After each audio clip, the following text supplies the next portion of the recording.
All right. Good morning and good afternoon to all of those joining us digitally.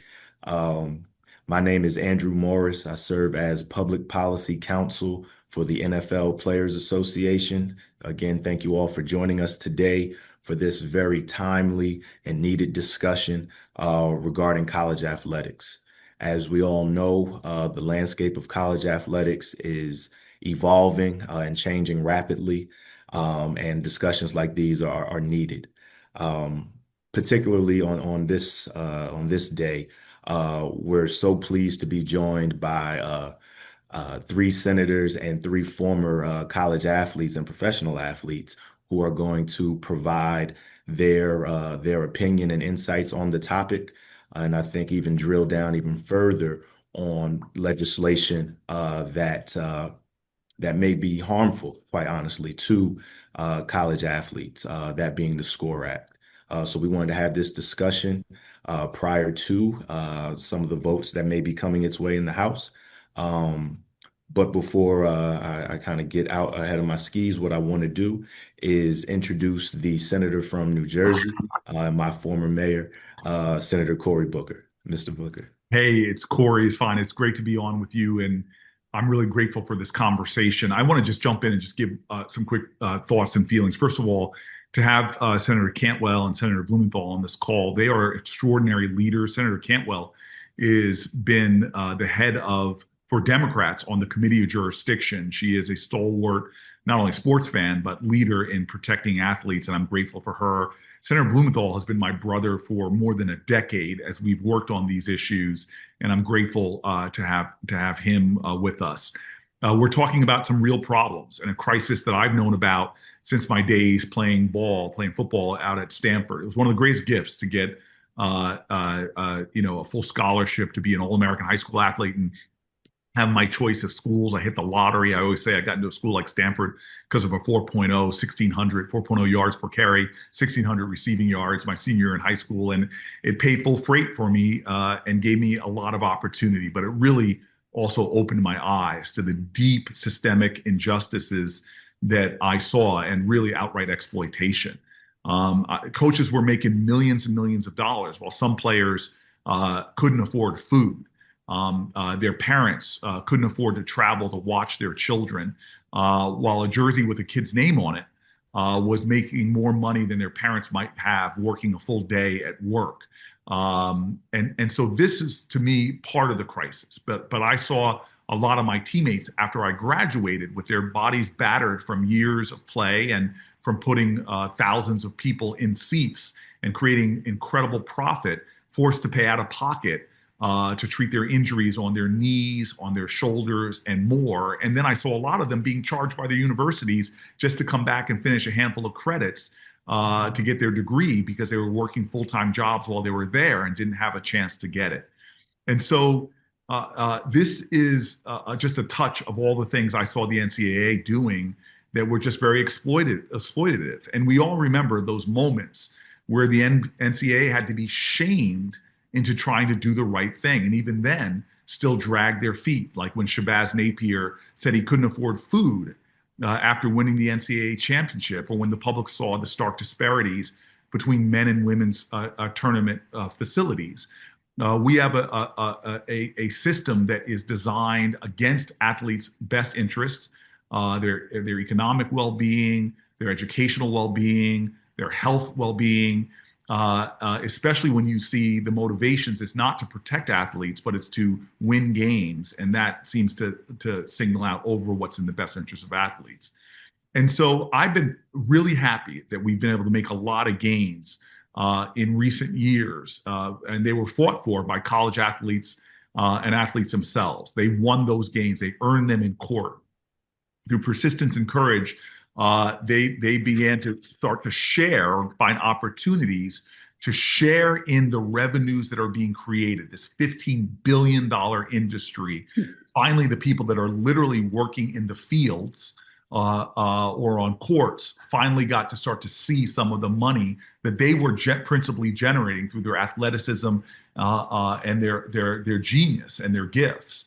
But we are now seeing, stunningly, a bill come out called the SCORE Act that would halt the progress that these athletes made in the tracks really shut down and set back some of the progress they've made, which is just to me outrageous. We should be doing everything we can to empower athletes, protect their rights, protect their health, education, create stability for the sport so that the next generation can have the same kind of life-changing opportunities that college sports gave me, and frankly, more. And so I just want to close like this. We are in a divided nation that somehow has these big corporations telling us we should hate each other. What I love about sports is it's one of those last frontiers that's uniting in this country. Sports is a unifying force culturally. It brings people together across race and religion and politics, even geography, to show that we are Team America. And at the time that college sports can remind us how we should come together, somehow we see forces trying to pull us apart. That's why this work matters. Americans don't want to see college athletes being exploited. They want to see college athletes getting a fair deal. The SCORE Act is a very unfair deal, and we owe it to college athletes and those who will come after them to really protect the sport for them and make sure that the sports can continue to be a source of pride, unity, and hope for this country, and to make sure that we have justice. And so I'm just so grateful to be in the trenches of the Senate fighting with Senator Cantwell, who's one of the best quarterbacks a guy in the Senate could hope for, and Senator Blumenthal. He may be at best when he's soaking wet about $1.75, but he is like an offensive lineman fighting in the trenches, bringing a lot of strength and a lot of leverage to this fight. So I'm grateful for them, and I'm just really grateful for everyone. So many of us know how broken the system is, and just when athletes are starting to get leverage and progress, folk want to shut that down. So thank you, everybody. And thank you, Senator Booker, for those powerful words and for that perspective. It's instructive. So moving on, would want to now kind of lend the floor to Spencer Haywood. Spencer Haywood is a NBA Hall of Famer, Olympian, former Rookie of the Year, and former college athlete, certainly. Mr. Hayward is no stranger to this fight with regard to players and their protection and exploitation. So perhaps best known in 1970, Mr. Hayward challenged the NBA to allow him to go into the NBA prior to not being 4 years removed from high school, which was the standard at that time. So Mr. Hayward, again, has been in this fight since the 70s. And now certainly want to lend him the floor. Spencer, it's all yours.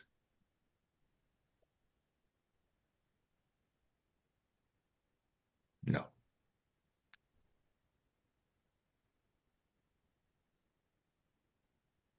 He's got to unmute himself, I think. How is that? There we Am go. I live? Got you. Okay. Well, my case started um, when right after I came back from the U.S. Olympics after winning the gold medal, setting the record as the most points in the history of the Olympics. And that record stood for 44 years. I then enrolled at the University of Detroit, where I was followed by Kareem Abdul-Jabbar, who was the MVP. I was the outstanding college player of the year. But during that period in time, my mother was in the cotton fields of Silver City, Mississippi. And it ain't no silver and it ain't no city, just cotton fields. And she was making $2 a day from picking cotton. She was crawling on her knees and looking for help. And here's her son doing all of these great things for the universities, for the Olympics and everything, but yet we couldn't survive with food. So I went to the University of Detroit, to the alumni, and said, look, I need help. We need help because my mom and my brothers and sisters are starving, basically, in Silver City, Mississippi. And they said, well, we can't help you because we have NC2A rules. And so that spurred me on to join the ABA and American Basketball Association, and I went there for 1 year, where I was the Rookie of the Year, MVP of the league, MVP of the All-Star game, and there's only been two of us to do that, and that's Wilt Chamberlain and myself. And right away, I wanted to because the contract wasn't a good contract in the ABA. So I joined the Seattle Supersonics in Seattle, Washington. Yay! And so in joining the Seattle Supersonics, right away I was filed. They hit me with a lawsuit and an injunction saying that I cannot play because my fourth year was not up. And I said I wanted to play. So Sam Schulman, the owner of the Seattle Supersonics, said, let's fight this case. And I was up for a good fight because I had seen so many players, Connie Hawkins, Roger Brown, just a number of great players who were sitting out on the sideline waiting for 4 years before they could go into the NBA and make a living for themselves. And a lot of those players they fell through the pipeline. So I said, I got to fight this. And so we started off in Seattle. We went to the district and all the way to the Supreme Court. I had a couple of Justice Marshall, and I think it was Justice Berger from the Washington State. So we had a good run, and I won the case 7-2. And that created all of the expansion that you see in the NBA, which meant that we had 16 teams at that time. We expanded from 16 teams to 30 teams as we know it today. Our franchise was worth 300 million to 400 million at that time, and now they are worth 10 billion. The players that came in, uh, the McAdoos, the Julius Irvins, all of the players, Michael Jordan, Magic Johnson, LeBron James, Kobe, all of those players are playing what is under the Spencer Haywood rule. And that came about with this one case. And that has helped the colleges because the university, the NC2A had themselves wrapped around the NBA lawsuit as well, but they couldn't justify it because they were saying that we are 501c3 nonprofit, so we can't show that we're making money off the players. So, so my case went all the way, and I was able to get my mother out of the cotton field and play some very good basketball up in Seattle. We just uh, put up a statue for Lenny Wilkins, the great Lenny Wilkins, who was with me. And remember now, I was really a young dude. I turned 21. So going through all of that, it's well worth it. And to see where we are now, Mrs. Cantwell, we really need to protect our athletes, our college athletes right now, because we don't want to have people coming in. And I must say too, for the athletes, and Corey, if you're still on the call, this is one important things that the athletes should be considering and should think about is that when you do get this money, you don't need to buy a big fancy car. You don't need to buy big diamond rings and all of the bling that go with it because it makes the student population get a little angry with you, and you're not really you're showing off your personal, not the team and not the school. So that's my one little information that I want to give. Well, thank you all for listening. Uh, Mr. Blumenthal, Mrs. Cantwell, and Corey Booker, my man. Well, thank you so much for those comments, Spencer, and for that tidbit of advice. But really for the history that you shared, right, and how long, Thank you. how far we've come from your fight 54 years ago. to the fight that they're fighting now. Yeah. So that's I think it's instructive, right? Because history matters. History still matters. Yes. So moving on to our next presenter is going to be Dwayne Allen. I should say Super Bowl champion Dwayne Allen and former All-American at Clemson University, playing the tight end position. Um, Dwayne also was very active in the union here, the NFL Players Association. So we're happy to have him joining us today. And Dwayne, we look forward to your comments.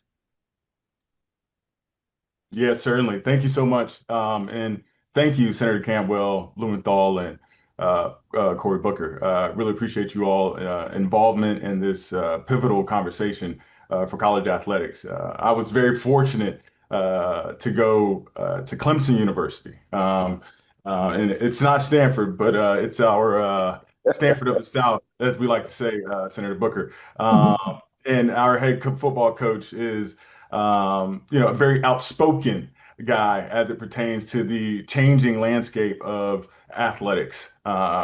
It's important to not only those who have played, those who are playing, but those who enjoy it, right? None of us like or enjoy really where college athletics is right now.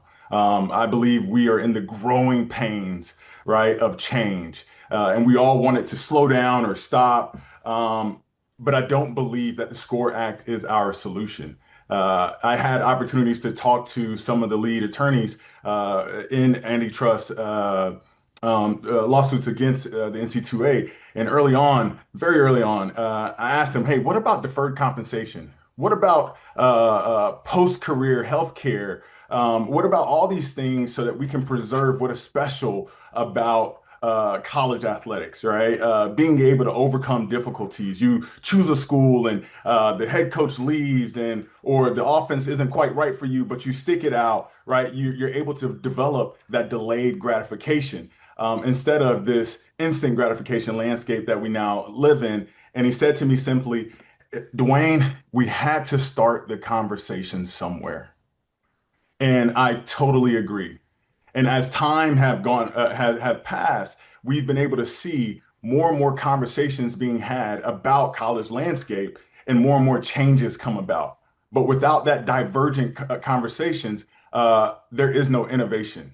We don't get to where we are now, and we won't get to a future that we are all looking for, right? Not just the commissioners of the leagues, but also the head coaches, the GMs, the players, and most importantly, the fans who support the sports.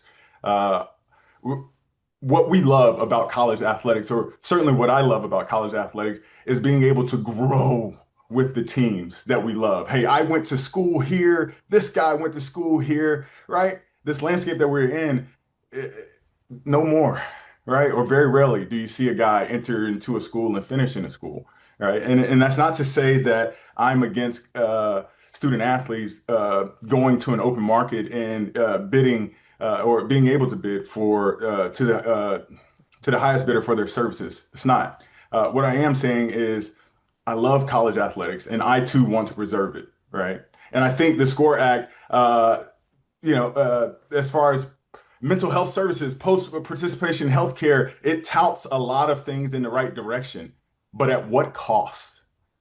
The cost is the voices of other people that will come that are currently speaking out being null, right? It's saying, hey, here are some antitrust exemptions so that we don't have to have these difficult conversations, and we can be rule of law.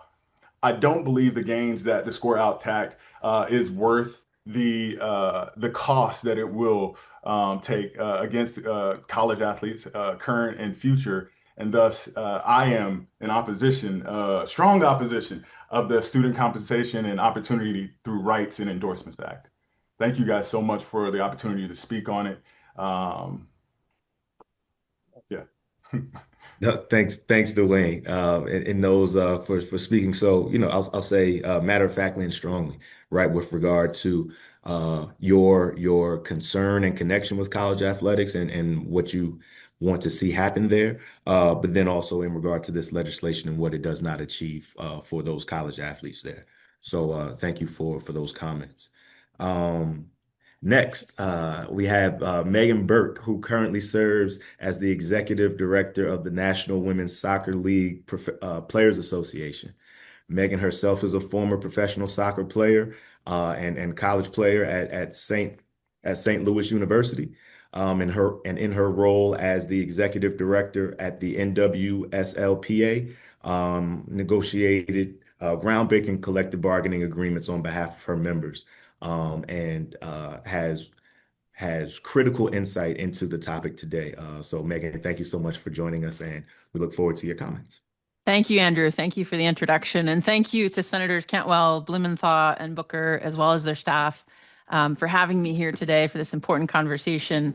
Mr. Haywood, it's a privilege to be on a panel with you. Our union, as Andrew just noted, recently negotiated a CBA that finally abolished the draft and established free agency for all our members. And I'd like to think that we're finally creating the world that the likes of you and Kurt Flood imagined more than 5 decades ago.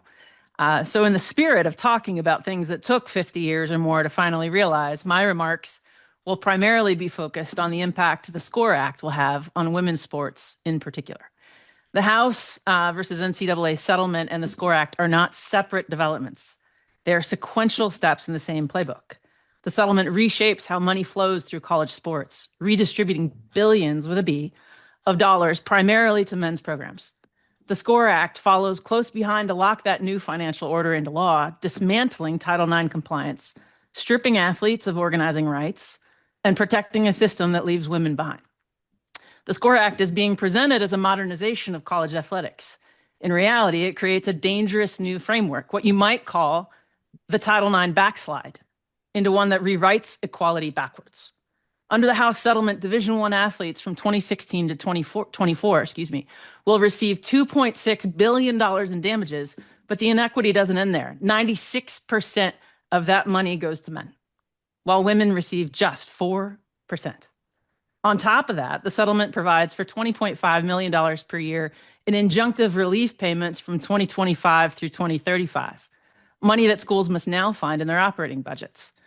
History and lived experience for myself as a former Division I All-American and professional athlete tells me exactly where those cuts will come from. Not football. I love football. Don't get me wrong. I'm a big fan. Or men's basketball. Also a fan of men's basketball. But we know where it'll come from. Olympic and women's programs.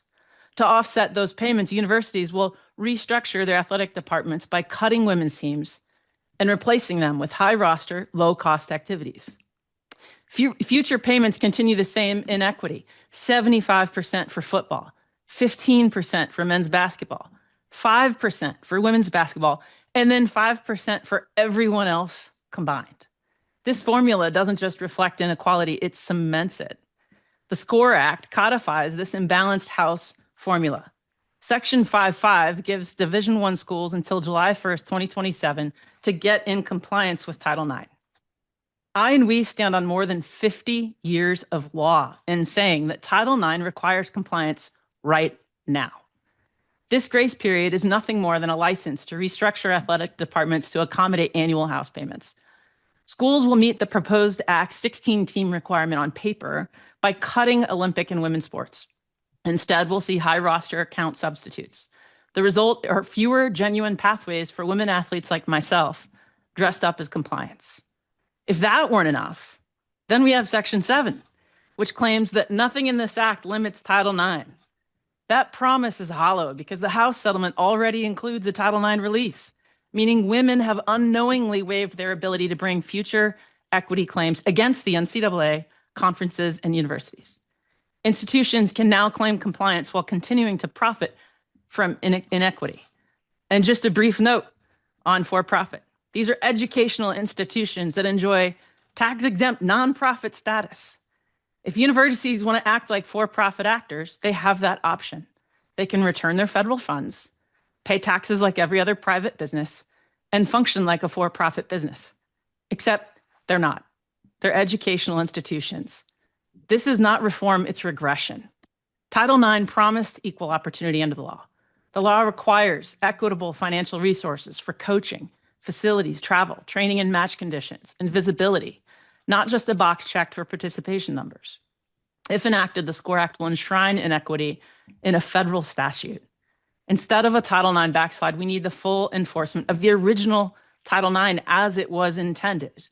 And we need athletes, men and women alike, like my brothers on the panel here, to have a real seat at the table in shaping the future of college sports.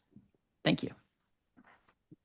Thank you so much, Megan, for that needed voice and perspective in this conversation. right? The issues of college sport are not just the issues of men's football and men's basketball. So thank you for that perspective. Um, and I do now want to shift the conversation over to one of our next elected official, and that's going to be Senator Blumenthal from the great state of Connecticut, who has been a strong defender of college athletes, their rights, health and safety, and promoting the future of women and Olympic sports. So, Senator Blumenthal, please, we look forward to your comments. And a big fan of the women Huskies There you and go. our women's sports team in Connecticut. Uh, Thank you, Andrew, for bringing us together. Thank you to my colleagues. Senator Cantwell is more than just a quarterback. He's a coach of such incredible insight and accomplishment. I'm really honored to serve with her and be a partner in our SAFE Act legislation. Of course, Corey is a brother in so many ways. We've worked together on so many great causes. And to all of the others who are supporting this effort, the AFL-CIO, all of the unions, thank you for standing up for athletes who are in many ways working people. They are working people and they come from working families. And I want to thank Dwayne and Megan for your continuing leadership. It's so inspiring to listen to you. And Spencer Haywood, I've been a longtime fan. This is probably the closest I'm going to come to being able to talk to you. But on the court in basketball, on the court in our legal process, in the court of public opinion, you have been a champion. And your story is so electrifying about your mom, about your own background. And it should remind us that this cause is a civil rights cause. It is about racial equity. It is about economic equity. It is about the fairness of a system which makes 15 billion or more a year from the blood, sweat, and tears of our athletes. And I don't want to overstate it, but your story about your mom simply gives me the impetus to say, what we have now is a kind of servitude of athletes who are given the crumbs off a cake that grows every year, more lucrative and profitable, and unfortunately more exploitive. Which is why when Corey and I started this effort, we talk about an athlete's bill of rights. Rights, legal rights, moral rights, not just economic rights, but healthcare rights and educational rights. Because we know that in many educational institutions, athletes who are hurt and injured are sometimes consigned to the dust heap of college sports. So I believe that this cause is one of civil rights and economic rights and racial rights to equality. And we need to redouble our efforts to protect those athletes from the exploitation that can occur, but also the schools. I've talked to schools in Connecticut who feel that the present system works against them because they're not part of the Big Ten or the SEC. And the NCAA has been a total abject failure in its leadership so far. I'm hoping that they will come on board to measures like the ones that Senators Cantwell, Booker, and I have advanced through the SAFE Act. But I want to talk very specifically about the SCORE Act. And let me be very clear right at the beginning. We're on this call because of some momentum in the House of Representatives in favor of the SCORE Act. Well, the House of Representatives can pass a measure with a simple majority if the majority party is in favor of it. In the Senate, you need 60 votes, which means that there has to be enough support to gain both Democrats and Republicans. It has to be bipartisan to get through the United States Senate. And I can pretty well guarantee the SCORE Act ain't going to make it through the United States Senate. And here are the reasons. You've heard, first of all, very eloquently and powerfully from Megan about how it rolls back the Title IX protections for women's sports.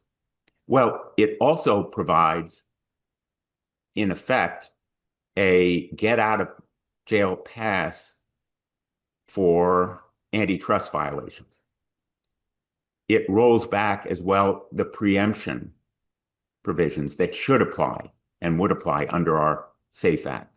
And glaringly, it provides minimal, if any, enforcement. Now, I know I'm talking a little bit like a lawyer. I spent most of my career in law enforcement. I was the U.S. Attorney in Connecticut for 4.5 years. Then I was Attorney General for 20 years. And a law without real tough teeth of enforcement is dead letter.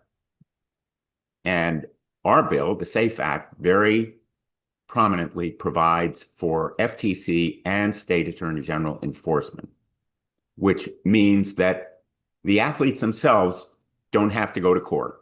Spencer Hayward did it. Others have done it.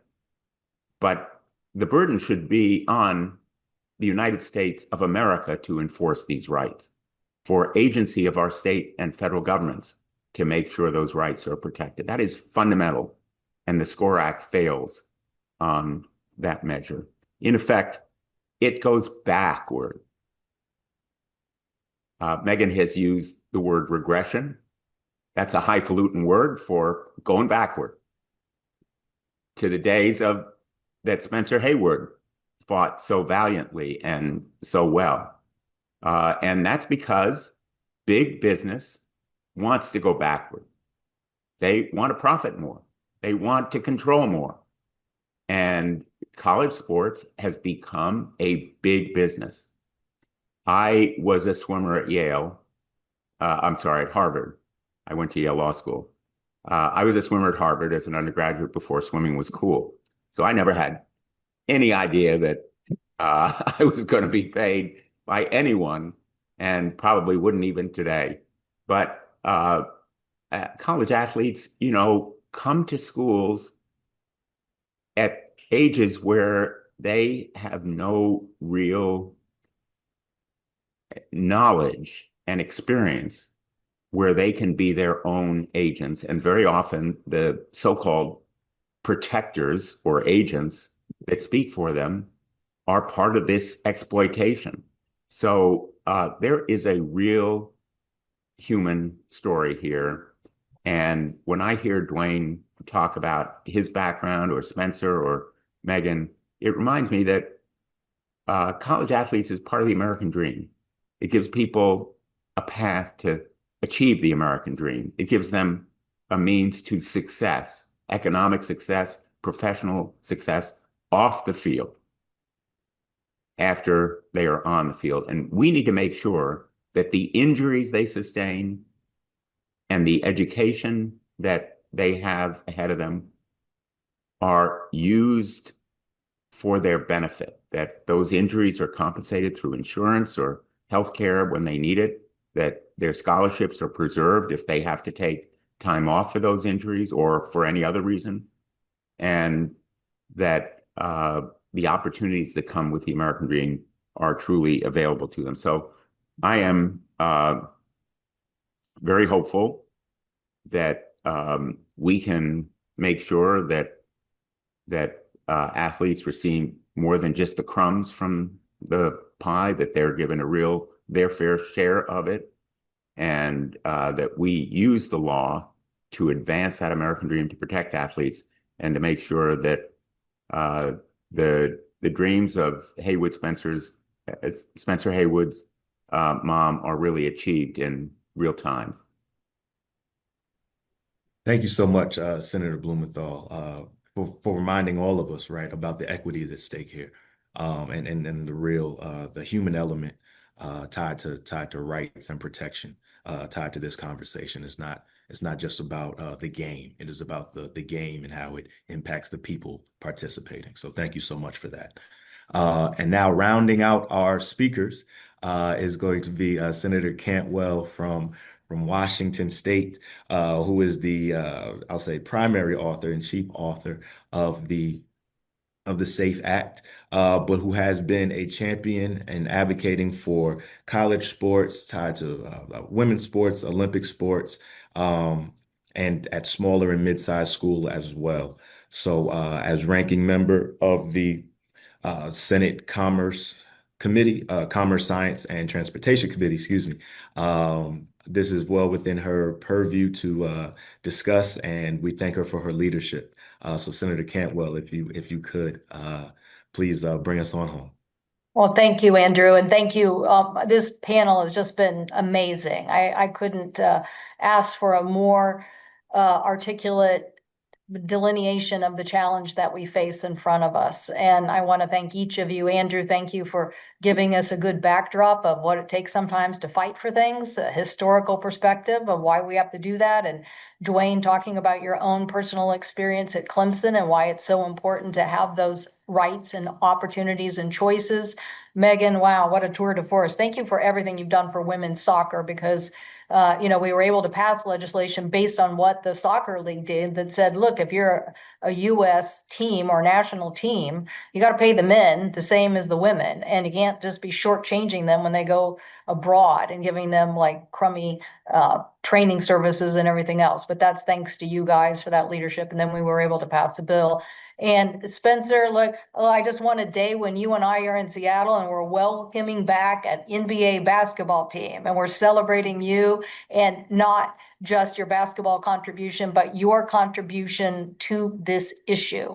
This issue is about athletes' rights, and that is getting shortchanged in the debate. But you guys today put a face to that, about why athletes for so many years have had the short end of the stick and had to take it, or had to go out and advocate on their own behalf.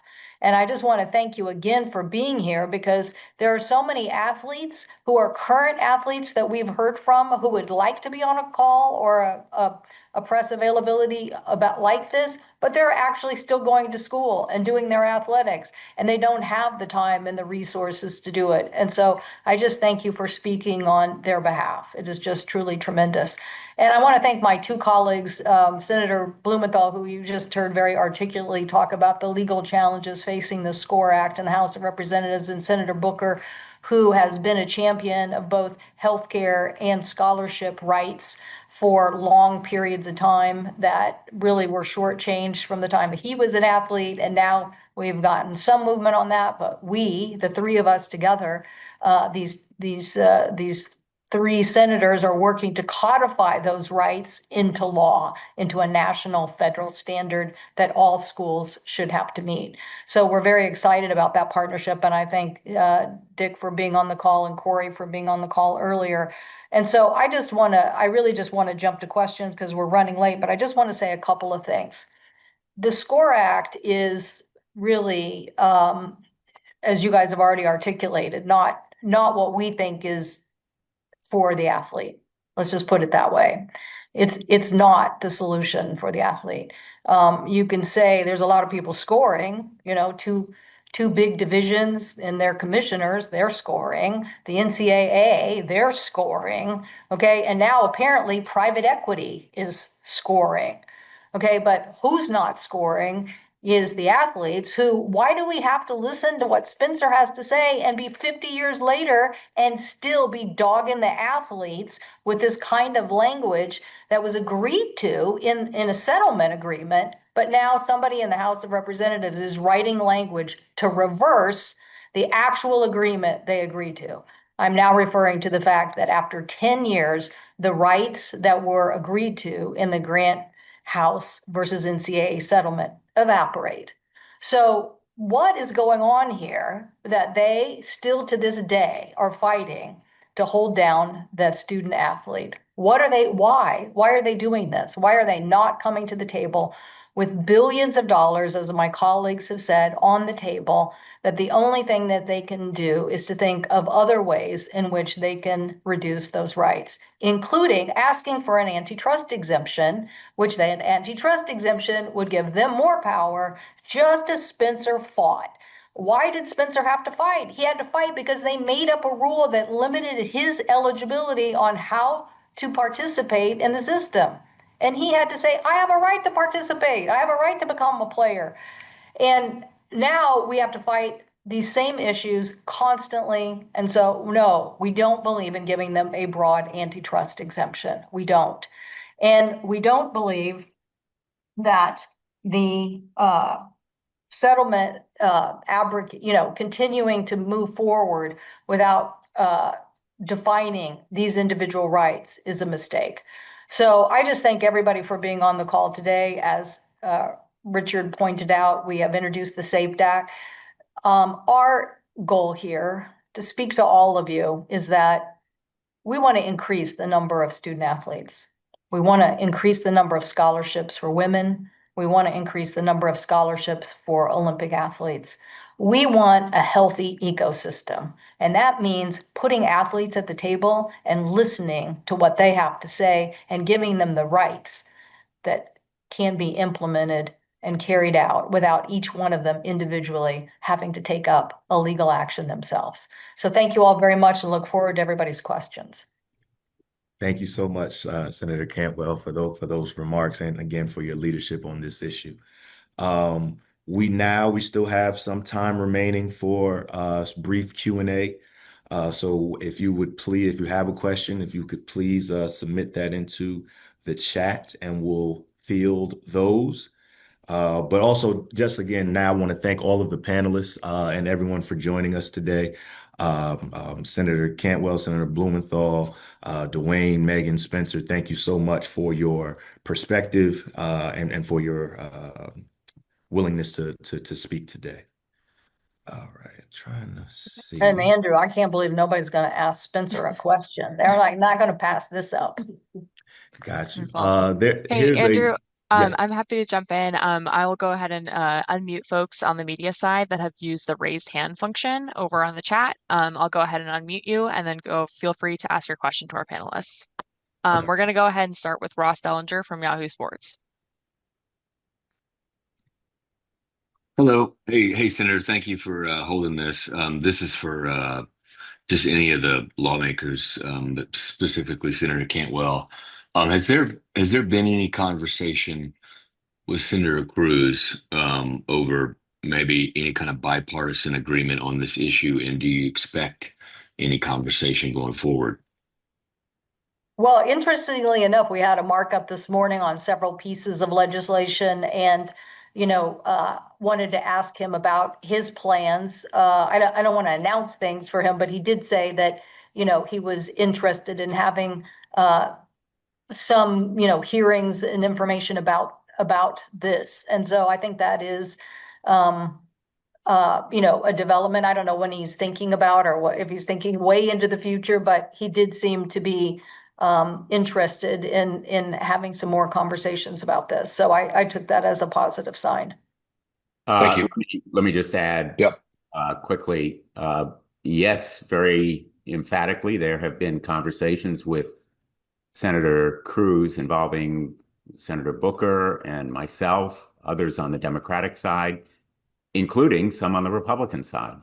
And quite frankly, we've made no headway, or at least very minimal progress with him, which is, I think, the reason that he's advancing the SCORE Act in the way that he is. But I'm still hopeful that we can come together because we ought to share common objectives. Senator Cantwell has referred very pointedly to the overbroad antitrust exemption that the SCORE Act provides. In fact, it gives them a free pass. On preemption, it is vastly unfair to states that want to do more to help athletes on various issues, including enforcement. this bill falls short. It is, in effect, uh, a fake, a trick. You know, you could call it a spitball, but it I think fails the test of fundamental rights and protections. And I'm hopeful that we can still make progress with Senator Cruz because, as I said at the very beginning, nothing will pass if it is purely partisan. And Senator Cantwell's leadership, I think, is going to be crucial to getting something done here. Awesome. Thanks, Ross. We're going to go Thank ahead you. and go with Amanda Kristovich from Front Office Sports next. Hey everyone, thanks for doing this. Amanda Kristovich from Front Office Sports. I actually have two questions, if you'll indulge me. The first question is for the union side. Why haven't any of the pro sports unions engaged in any sort of formal organizing or, efforts to push towards collective bargaining? Because there have been others in the space who have done so. And then for any or all of the senators, the SCORE Act would prevent athletes from the ability to ever collectively bargain because it prevents them from being employees. But why doesn't the SAFE Act codify the ability for collective bargaining? Thank you. I would like to answer it in essence that I'm here representing the NBA retired players as well as the NBA Players Association, who has signed on to the letter to support Senator Cantwell. And Okay. Go ahead, Andrew. Go ahead, Megan. No, go ahead, Megan. Thank you. Well, let me just say there's a lot of talk of the NCAA and conferences wanting student athletes to be organized. And I just need to be very clear that Title IX applies regardless of the status of how the NCAA perceives this issue. So just to answer your question directly, that's not to circumvent Title IX. It is still a requirement. And that's one of the main reasons we're opposed to the SCORE Act. And I could just say why, this is one of the concerns we have with the SCORE Act. The fact that it basically says that you can't be employees is basically taking a right away from these athletes that, the same people on this call have fought time and time again. Now they're cooking up a new idea that may limit their rights. Why are you doing that? Why are you limiting their rights? So we tried to honor at least the settlement agreement that basically was a decision late last spring to give athletes certain rights. And we thought by basically still continuing to say that they are student athletes, that it can continue the discussion in a way that the marketplace might want to have. But we thought that the most important thing to get done was to, as Corey and Dick and I have worked on, codify those rights that athletes have on a national basis so that they were adhered to, as opposed to a panoply of different state laws that have lots of things in there that undermine the athletes, even on things like contracts where, the school still can outweigh and outdecide what the athlete gets in a contract.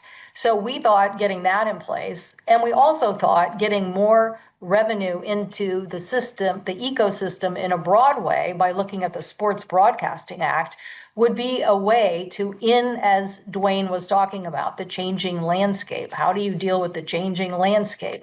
Well, we know that these rights have been given and decided in the Alston case by a 9-0 Supreme Court decision, and that this is what the settlement agreement also agreed to. So why not just give them these rights and try to put more money into the ecosystem by having all schools participate in media rights in an era where everything is practically becoming global?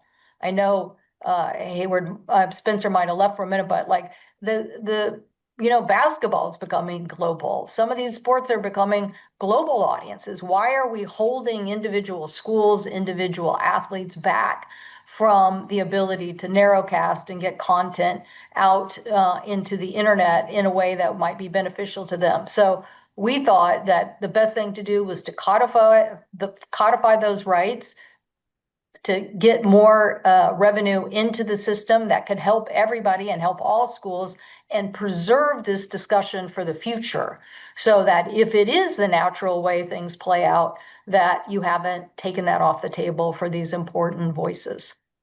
And just to clarify, Amanda, I may have misunderstood your question, but the codification doesn't require collective bargaining. It leaves open those rights, but it doesn't, in effect, straitjacket the system in that way. And it permits the flexibility for the expansion of rights in the future. That's what America is all about. We go in the direction of expanding rights. That's our history in America. We don't roll back. We don't regress. And that's what the SCORE Act would do. And unfortunately, what we're seeing coming out of our nation's capital all too frequently these days. Thanks all. We're going to go ahead and go with Ralph Rousseau.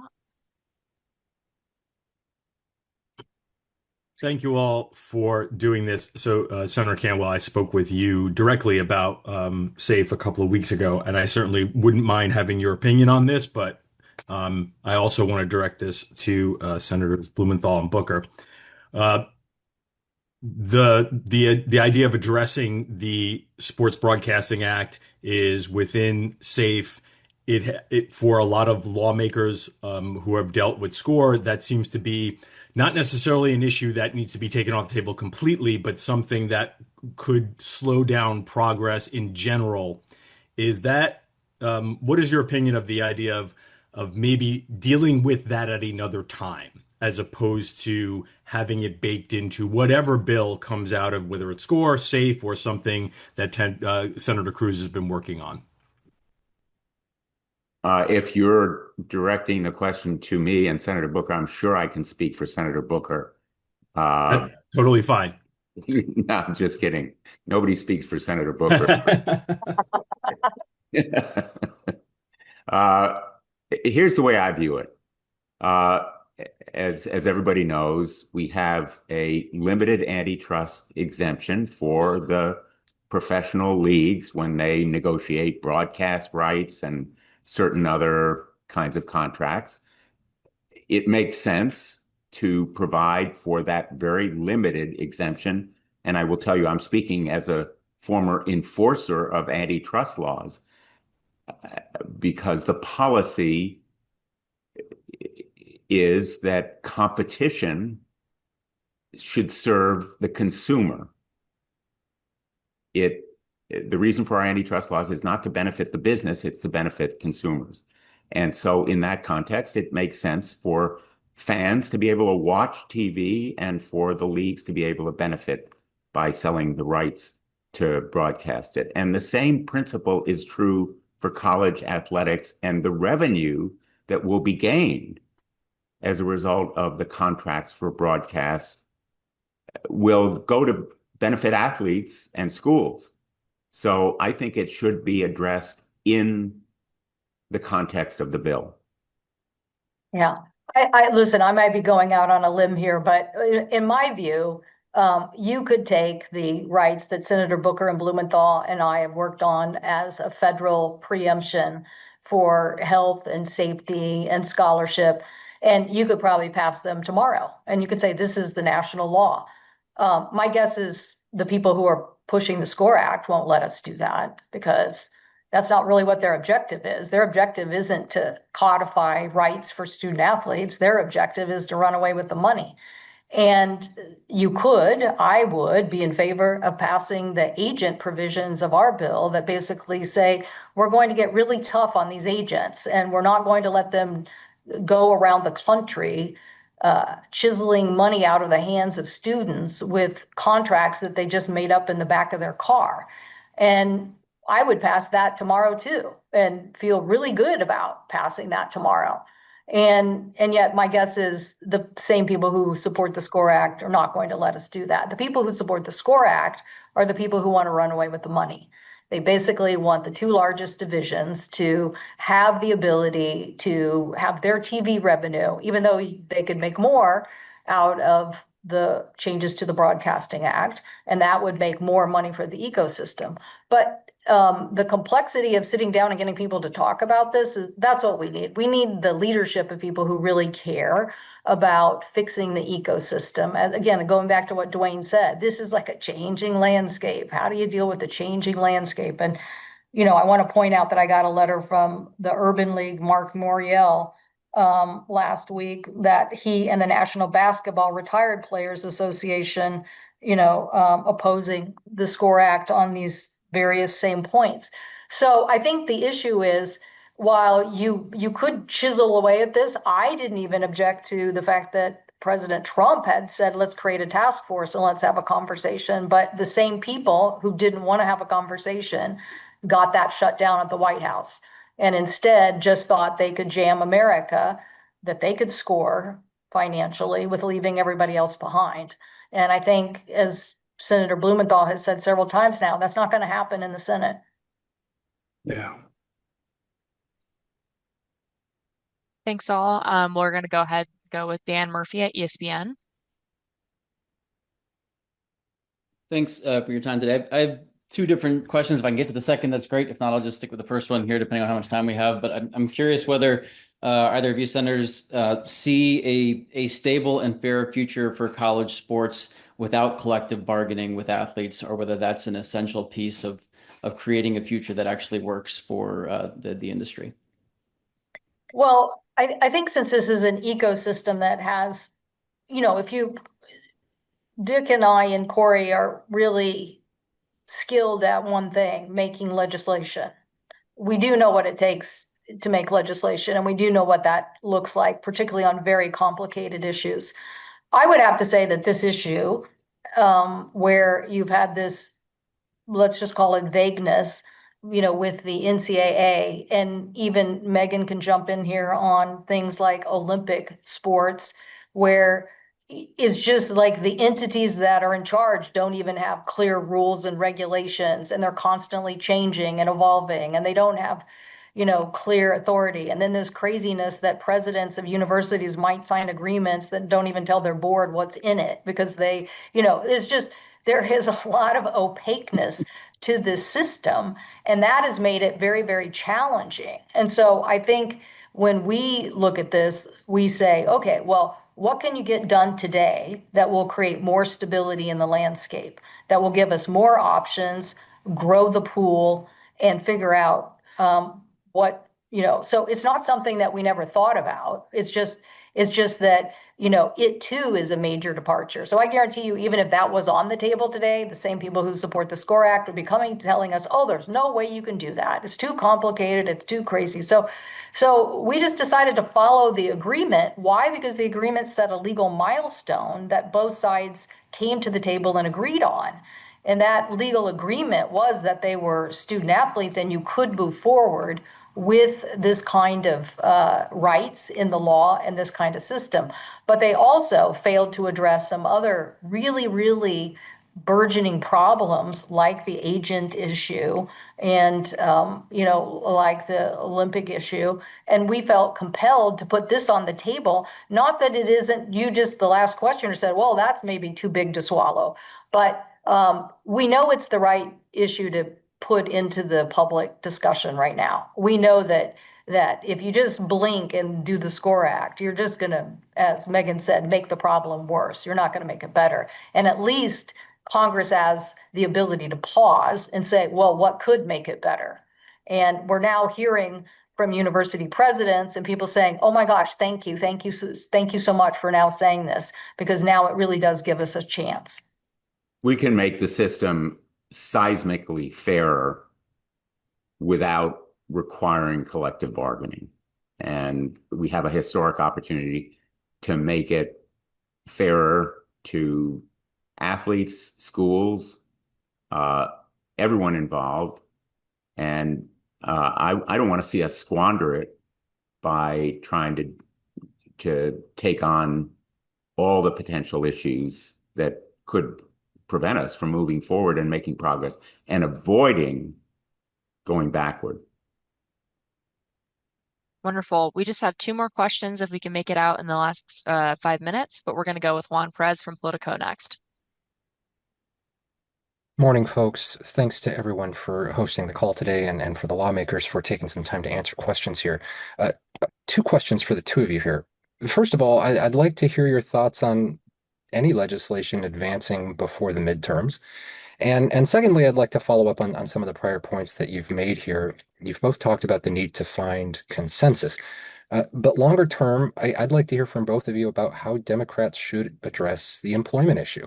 And how can the party bridge gaps between senators, Democratic senators who say are vocal proponents of collective bargaining and employment rights, and those who are not, and keep a united front, especially before this administration here. Is that even a fight, even worth having within the party? I appreciate it. Well, yeah. Well, first of all, I've been involved with 7 or 8 issues over the last couple of years, and as divided as this government has been, I've just made it a personal challenge to keep legislating. And why? Because the problems still exist. And this one is a huge problem. And so we're not going to shy away from it just because, there is division. We're going to try to continue. And Dick and I have been at this for a very long time. And secondly, this larger issue is about how do you even have a discussion about this ecosystem? How do you even start? And so we put out the SAFE Act as kind of a milestone in the discussion to say, well, what about these ideas? These are the things that we think, we really put on paper, the things that we thought a lot of people agreed to, that players agreed to, that coaches agreed to, that individuals in the system agreed to. And thought they represented the best ideas of compromise. There's a few things we still like to put out there on eligibility that we didn't have time to get done before, but we think it's a good discussion point. And so you're not really dividing anybody if you say to my colleagues in the Senate, don't you want to have these these rights and these issues discussed and protected. I think where you lose people is when you basically say, "Oh, do you just want to give an antitrust violation, antitrust uh, big wave on this?" And somehow have these people run over these rights because you've been told this is the only thing you can do to save college sports. I literally got a text from one of my colleagues months ago saying, all the cuts that WSU had done to compensate from being, left out of the, big discussion when UW went and joined the Big Ten. Big Ten. Basically, they got a $35 million hole in their $85 million budget. That's what happened to WSU. And so now what's their media rights going to be? Probably like 10 or 12 million a year. So yes, they cut some programs, but one of my colleagues sent me a text saying, "Oh, this is what we have. We have to pass the SCORE Act because this is going to fix that." And I was like, this is just the SCORE Act's not going to fix that. The SCORE Act is going to make it worse. And so I do think members, it's a lot to digest. Again, not because we're not good at understanding legislation and how to make it. It's because the lack of true oversight by anybody. And, it's not like there's an agency in the federal government who's got a handle on this. It's not like the Department of Education or the Department of Labor. There is no Department of Sports or the Department of Commerce. So, in fact, the jurisdiction of the Commerce Committee is one word: sports. That's it, sports. And so Dick and I have a pretty good handle, Dick being a great leader on trying to clean up the mess that happened in college athletics as related to sexual assault. And Dick did a fabulous job of trying to figure out how to solve that within the framework of not really having strong legislative, oversight and structures within Olympic sports. So the point is that this kind of discussion where you get the best ideas on the table, you air them, and you get the discussion. So I hope we will have hearings. I hope we will have a discussion about this. I hope that my colleagues will understand the intricacies of the system, but it's had so little oversight. That is why it's run amok in the context of not having a direct line of responsibility on this system where you have boards and presidents and commissioners and, ideas that don't all see a lot of discussion. Let me just address your question uh, directly. The chances of passing the SCORE Act before the midterms, zero. The chances of passing the SAFE Act, possible, but uphill. But I will tell you, the chances of passing anything before the midterms, possible, but uphill. That's just the nature of Congress these days. I don't need to spell it out for anybody on this call, but this issue is one that potentially is a unifier. Corey put it so well at the outset. Sports brings us together. We go to athletic contests, whether it's four kids when they played soccer growing up or Little League, parents came together and we shared stories, and I never knew whether they were Republican or Democrat. I never knew whether they voted for me. It brings us together. And I think that is true in the United States Senate as well. So I am hoping that it will be this kind of unifying force. And we can't do everything in one fell swoop. We're going to wait on the collective bargaining issue, on the employment issue, and let it develop a consensus. Right now, as you know, there are divisions, very strong divisions on it, but we can't let the perfect be the enemy of the good. We want to get something done. I'm very result-oriented. Senator Cantwell was instrumental on a bill that I've advanced for several years, the Kids Online Safety Act, protect kids on the internet. It passed the United States Senate 91-3, totally bipartisan. I view the same happening on college athletics. Thanks, folks. Thanks, Senators. One more question, really, really quick. We're going to go with Evan at The Athletic. Thanks. This is for any of the senators. Not long after the SCORE Act was introduced, President Trump put out an executive order largely supporting it. And it's not the only spot or moment in time we've seen the president intervene or try to intervene in sports. It keeps happening. And the question for the senators is, what do you make of this? What is the impact of a president who is so focused on sports, on the American public and these issues? Well, I think it's a good thing if the president of the United States takes a holistic approach to this and says, "Hey, the United States of America needs to produce Olympic athletes, and the majority of Olympic athletes come from the NCAA system. And what are you doing to ruin the NCAA system if you basically create an arms race on, football in general, and then do nothing to, take care and compensate on the rest of these, like our goals are." So I do think, I found it amusing. There was a USA Today article that said Trump and Democrats, meaning Dick and Corey and I, seem to be on the same page as it relates to the executive order. I know people have tweeted that. And so I think, if the president wants to help women, Title IX, and help Olympic athletes, I think that's a good thing to do. Let me just say generally, and again, I hate to speak too much like a lawyer, but executive orders are only as good as the president's authority. And if the president lacks authority to order certain actions, it's challengeable in court, and it may be eliminated simply by the force of people asserting rights to have law passed by the Congress. So that's why we need laws passed by the Congress to be enduring and to avoid diminishing or denying rights, as is happening right now on the playing field and afterward in the lives of athletes. So as much, whether we support or oppose executive orders, ultimately we need some legislation. All right, and thank you for that, Senator Blumenthal, and thank you again, Senator Cantwell, and again all of the roundtable guests here. That's Dwayne, that's Megan, that's Spencer, and Senator Booker who had to jump. But this is going to conclude our digital roundtable again on a critical issue facing all of us and impacting all of us.